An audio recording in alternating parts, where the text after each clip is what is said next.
ہمارا مسلم نوجوان طبقہ اور ایمان والے مرد، ایمان والی عورتیں اور ان کے بچے اس آگ کی جانب چلے جا رہے ہیں جس سے نکالنا یہ ہم سب کی اجتماعی ذمہ داری ہے۔ اللہ کے نبی صلی اللہ علیہ وسلم نے ارشاد فرمایا کہ میری مثال اور تمہاری مثال ایسی ہے جیسے کہ تم لوگ اس طریقے سے جب کوئی روشنی کی جاتی ہے تو اس وقت پتنگے اس کے ارد گرد منڈرانے لگتے ہیں اور اس آگ کے اندر گرنے لگتے ہیں، تو ایسا ہی ہے جیسے کہ تم لوگ دنیا کے اندر جہنم کے آگ کے اندر گرے جا رہے ہو اور میں تمہاری کمر پکڑ کر تم کو اس سے نکال رہا ہوں۔ یہ مثال اللہ کے نبی صلی اللہ علیہ وسلم نے حدیث پاک کے اندر دی ہے۔ آج ہم اس دور کے اندر دیکھیں جبکہ ایمان کے سلسلے میں انتہائی بے احتیاطی پائی جاتی ہے اور یہ دور تعلیم کا دور کہلاتا ہے، ماڈرن دور کہلاتا ہے، جو ہر اعتبار سے انتہائی ترقی کرتا ہوا دور کہلاتا ہے، اور جو لوگ اس دور کے اندر پرانی بات کرتے ہیں، اسلام کی بات کرتے ہیں، اسلامی تعلیمات کی بات کرتے ہیں، ان کو پرانے خیال کا لوگ تصور کیا جاتا ہے۔ لیکن یہ یاد رکھیں کہ ایک ایمان والے کا یہ ایمان ہے، یہ یقین ہے کہ وہ اللہ پر ایمان لایا ہے، رسول پر ایمان لایا ہے، قرآن پر ایمان لایا ہے، احادیث پر ایمان لایا ہے، مرنے کے بعد کی زندگی پر ایمان لایا ہے، قبر کے اوپر ایمان لایا ہے، فرشتوں پر ایمان لایا ہے، جنت اور جہنم پر ایمان لایا ہے۔ یہ سارے اس کے عقائد کی چیزیں ہیں۔ بہت سی چیزیں ان میں سے ایسی ہیں جس کو اس نے دیکھا نہیں ہے، لیکن بغیر دیکھے ہوئے ان پر ایمان لاتا ہے، جن کی تعریف اللہ رب العزت نے سورہ الف لام میم کے اندر الذین یؤمنون بالغیب، وہ لوگ جو بن دیکھے ایمان لاتے ہیں۔ ہم نے اللہ پر ایمان لایا، اللہ کو ایک جانا، اللہ کی ذات و صفات کے اوپر ایمان لائے، اللہ کے رسول صلی اللہ علیہ وسلم کو نبی مانا، آپ کو آخری نبی مانا، آپ کی نبوت اور رسالت کو سچا مانا۔ ہم نے آپ کو دیکھا نہیں۔ فرشتوں کے اوپر ہم نے یقین کیا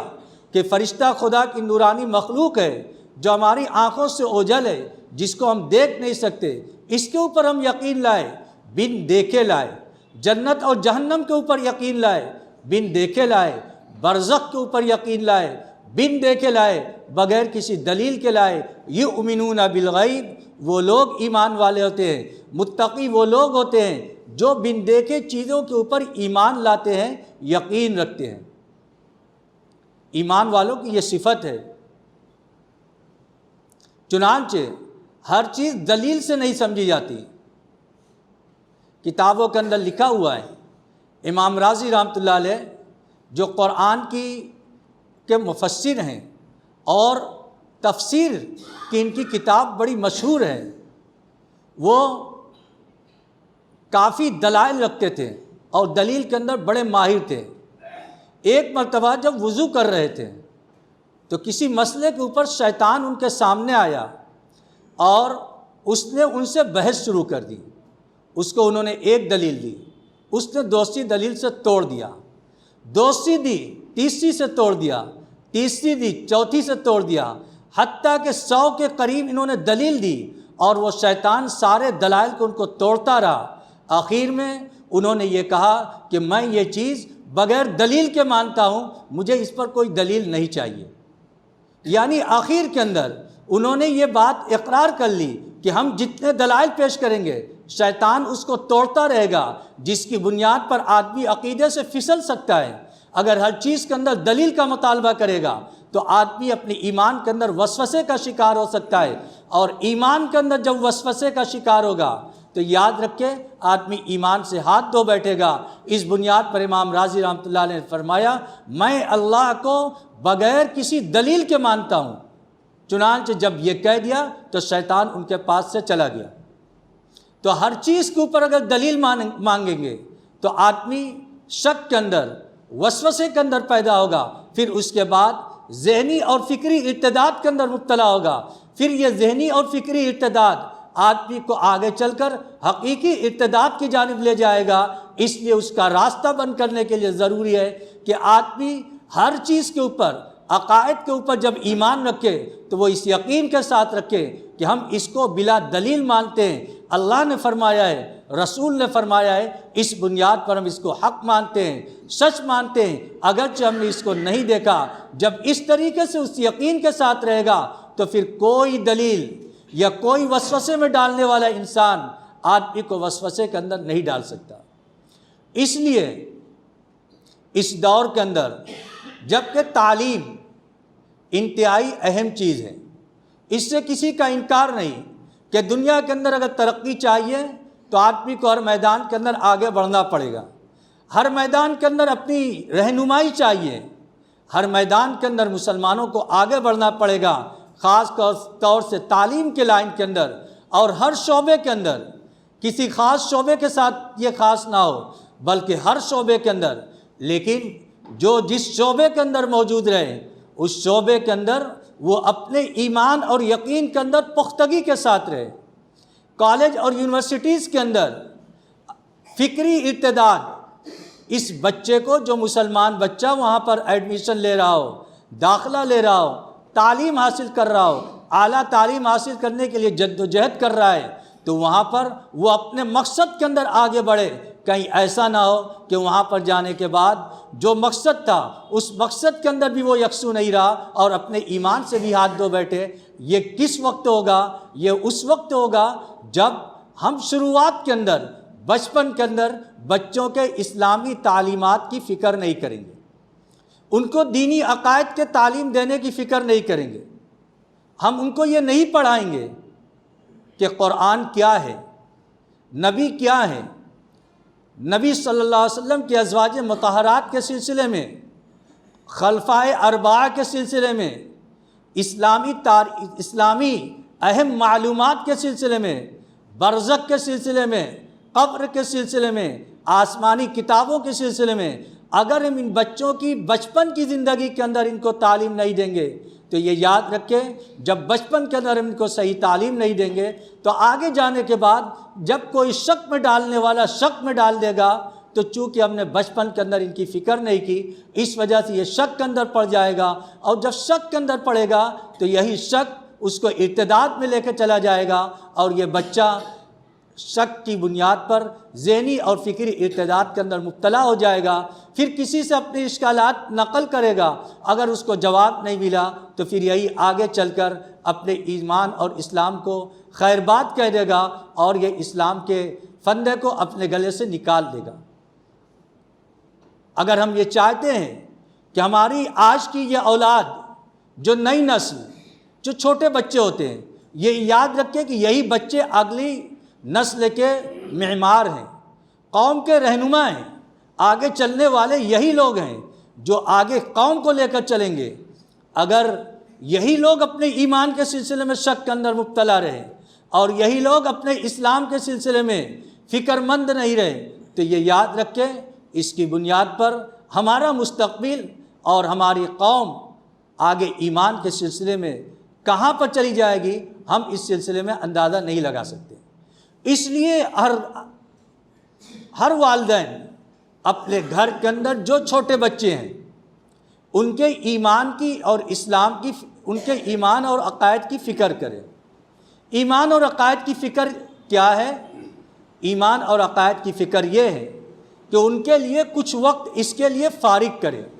جس کے اندر ان کو یہ چیز خاص طور سے پڑھائی جائے، اسلامی شعائر کے بارے میں اس کو بتلایا جائے،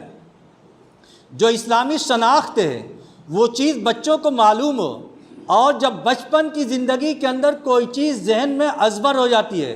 رٹا دی جاتی ہے، تو آپ اچھی طریقے سے جانتے ہیں کہ جب بچپن کے اندر کوئی چیز ذہن میں بیٹھ جاتی ہے تو بڑی عمر کے بعد تک ہمیشہ ذہن کے اندر بیٹھی رہتی ہے۔ کیوں؟ اس لیے کہ بچپن کے اندر اس چیز کو ذہن کے اندر بیٹھا دیا گیا۔ اس لیے آج کے اس دور کے اندر جو چھوٹے بچے انگلش کانوینٹ اسکول کے اندر پڑھ رہے ہیں، جن کے پاس سبجیکٹ دینیات کا اور اردو کا نہیں ہوتا، یا ایسے انگلش میڈیم اسکول کے اندر پڑھ رہے ہیں جہاں پر انگلش میڈیم کے ساتھ ساتھ ایک سبجیکٹ اردو اور ایک دینیات کا ہوتا ہے، لیکن بحیثیت سبجیکٹ ہوتا ہے، جیسی اس کی پڑھائی ہونی چاہیے ویسی پڑھائی وہاں پر نہیں ہوتی، اور چونکہ ٹیچرز عام طور سے غیر مسلم ہوتے ہیں، اس وجہ سے وہاں پر انہی کا تسلط ہوتا ہے، غلبہ ہوتا ہے، اس وجہ سے بچوں کی جو تربیت ہم چاہتے ہیں وہ تربیت اس جگہ بھی نہیں ملتی۔ اب اس موقع پر ہماری ذمہ داری کیا ہے؟ دو چیزیں، ایک تو ہمیں اپنے بچوں کو آگے بڑھانا ہے، دوسرے ان کے ایمان کی حفاظت کرنا، یہ ہماری سب سے اولین ذمہ داری ہے۔ جس ذمہ داری سے ہم سبکدوش نہیں ہو سکتے یہ کہہ کر کہ ہمیں ان کو آگے بڑھانا تھا، ہم نے ان کو وہاں پر ایڈمیشن کرا دیا، بڑے ہونے کے بعد یہ کیا ہوئے اس کے بارے میں وہ خود ذمہ دار ہیں، نہیں آپ ذمہ دار ہیں کہ بچپن کے اندر ان کے ایمان اور ان کے عقائد کے سلسلے میں کیا فکر کی۔ اس لیے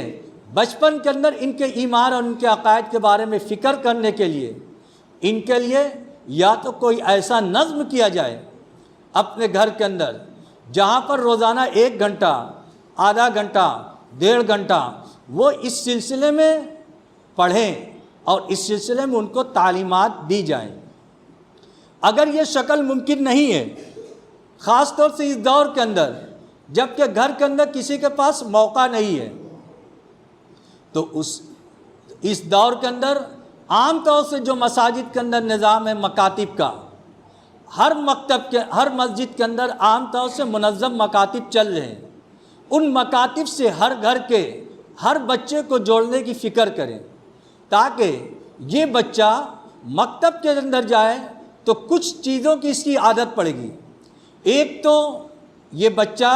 جب مکتب کے اندر جائے گا تو مکتب مسجد کے اندر ہوتا ہے، مسجد کے اندر بچوں کے آنے جانے سے بچے کی زندگی کے اندر لامحالہ تبدیلی آئے گی۔ مسجد اللہ کا گھر ہے، اس کا ماحول الگ ہوتا ہے۔ جب مسجد کے اندر بچے پڑھنے کے لیے آئیں گے 1 گھنٹہ صحیح، 1.5 گھنٹہ صحیح، جب مسجد کے اندر آئیں گے تو مسجد والے ماحول کے اندر رہیں گے اور اس سے ان کے قلب کے اوپر، ان کے دل کے اوپر اثر پڑے گا۔ دوسرے جب اس جگہ روزانہ آ کر مکاتب کے اندر ایمان، قرآن پاک کی تعلیم، حفظ سورہ، سیرت النبی، عقائد اور کچھ اردو لکھنا پڑھنا، جب ان چیزوں کو مستقل کرتے رہیں گے اور 4 سال 5 سال کا کورس جب یہ کر لیں گے اور یہ کوئی الگ سے نہیں ہوگا بلکہ ان کی تعلیم کے ساتھ ہوگا، تو یہ یاد رکھیں جب اس کے ساتھ یہ چیزیں شامل ہو جائیں گے تو اس کے ذریعے سے وہ اپنے عقائد کے اندر اور اپنی ایمانیات کے اندر یہ بچے پختہ ہو جائیں گے۔ پھر جب بچپن کے اندر یہ پختہ ہو جائیں گے، آگے اعلیٰ سے اعلیٰ تعلیم حاصل کریں، لیکن وہ چیز ان کے ذہن کے اندر ہوگی کہ بچپن کے اندر ہم جب مکتب کے اندر پڑھتے تھے تو ہمیں یہ چیز بتایا گیا تھا، ہمیں یہ بات پڑھائی گئی تھی اور ہمیں یہ سکھایا گیا تھا۔ جب کوئی ان کو شک کے اندر مبتلا کرے گا تو وہ فوراً جواب دیں گے کہ ہمیں بچپن کے اندر مکتب میں یہ پڑھایا گیا ہے، ہم اس کے خلاف سننا نہیں چاہتے۔ یہ ہماری آج کے اس دور کے اندر ذمہ داری ہے۔ آج دیکھتے ہیں کہ کتنے ارتداد کا دور چل رہا ہے، کتنے نوجوان بچے اور بچیاں اسلام کو چھوڑ رہے ہیں، غیروں کے فندے کے اندر چلی جا رہی ہیں۔ آخر کیوں؟ ایمان کی اہمیت، ایمان کی عظمت، ایمان کی حقیقت کو جب وہ جانتی نہیں یا وہ جانتے نہیں تو پھر اس کے بعد وہ اسلام کے فندے کو گلے سے نکال کر پھینک دیتی ہیں اور اسلام کو خیر بات کہہ دیتی ہیں، اسلام کو چھوڑ دیتی ہیں، دوسرے مسلک، دوسرے مذہب کے اندر چلی جاتی ہیں، اور ظاہر سی بات ہے کہ وہ غیروں کی جانب سے ایک سازش کا نتیجہ ہوتی ہے۔ پھر جب بعد میں یہ اسلام کو بھی چھوڑ دیتی ہیں، اب ایک طرف مسلمان بھی نہیں رہی، دوسری طرف غیروں کے مذہب کے اندر چلی گئیں۔ کچھ دن کے بعد جب وہ چھوڑ دیتی ہیں کہ یہ بچے یا بچیاں سوائے خودکشی کرنے کے یا ایسی زندگی گزارنے کے جس کے سماج کے اندر کوئی عزت نہیں ہوتی، کوئی اہمیت نہیں ہوتی اور اس کے پاس کوئی چارہ نہیں ہوتا۔ اس لیے جب غیروں کی طرف سے کوئی پلاننگ چل رہی ہے اسلام کو چھیننے کی، اسلام کو سلب کرنے کی، تو ہماری جانب سے بھی جو والدین ہیں، جو سرپرست ہیں، ان کی ذمہ داری ہے کہ ہم اپنے بچے اور بچیوں کی ایمان اور عقائد کے سلسلے میں فکر کریں اور ان کے بارے میں فکر مند رہیں اور ان کی نگرانی کریں کہ وہ کیا پڑھ رہے ہیں، کیا کر رہے ہیں، اور جب ذات کچھ عمر کو پہنچ جائیں تو ان کی نگرانی کریں، کس کے ساتھ بیٹھ رہے ہیں، کس کے ساتھ آ جا رہے ہیں، ان کی صحبت کس قسم کے لڑکوں کے ساتھ ہے، اور آدمی کو اس کی نگرانی کرنی چاہیے، کیونکہ کلکم راعٍ وکلکم مسئول عن رعیتہ، ہر ایک ذمہ دار ہے اور ہر ایک سے اس کی ذمہ داری کے بارے میں پوچھ ہوگی۔ چنانچہ اسی حدیث کے اندر آتا ہے کہ مرد اپنے گھر کا ذمہ دار ہے، جتنے لوگ اس کے ماتحت ہیں ہر ایک کے متعلق قیامت کے دن اس کے پوچھ ہوگی، لہذا ہم اس سے سبکدوش نہیں ہو سکتے۔ یہ ہماری ذمہ داری ہے کہ ہم اپنے بچوں کو ایمان سکھائیں۔ یا ایھا الذین آمنوا قوا انفسکم وعلیکم نارا، اے ایمان والو اپنے آپ کو اور اپنے اہل و عیال کو جہنم کی آگ سے بچاؤ۔ بعض مفسرین کہتے ہیں کہ حضرت علی رضی اللہ تعالیٰ عنہ سے یہ منقول ہے کہ ان کو دین سکھاؤ، یہ ہماری ذمہ داری ہے دین کا سکھانا۔ اس لیے رمضان گزرنے کے بعد مدارس کے اندر بھی نیا سیشن شروع ہوتا ہے، مکاتب کے اندر بھی نیا سیشن شروع ہوتا ہے۔ حفظ کا جو آدمی کے ایمان کی حفاظت کا بہت بڑا ذریعہ ہے، جس کے سینے کے اندر قرآن پاک محفوظ ہو گیا، قرآن پاک کی برکت سے یہ شخص مرتد نہیں ہو سکتا، اور قرآن پاک کی برکت سے یہ شخص بہت سی چیزوں سے محفوظ رہ سکتا ہے۔ اس لیے اگر آپ کی اولاد ہے، آپ اس کو حافظ قرآن بنائیں، مدارس کے اندر داخل کریں جہاں پر وہ حفظ قرآن کی دولت سے مالا مال ہو۔ اللہ نے اور وسعت دی ہے، آپ کو اور ذمہ داری کا احساس ہے، اپنے بچے کو عالم بنائیں، قرآن اور حدیث کو سیکھنے کے لیے مدارس کے اندر داخل کریں۔ 7 سال 8 سال 9 سال جب وہ قرآن اور حدیث کا علم حاصل کریں گے، اور وہ علم ہوگا جس علم کی بنیاد پر ان کو دوسرے لوگوں کے اوپر فضیلت حاصل ہوگی، العلماء ورثۃ الانبیاء کا تمغہ حاصل ہوگا کہ علماء انبیاء کے وارثین ہوتے ہیں، اور پھر ان کی ذمہ داری ہوگی جب یہ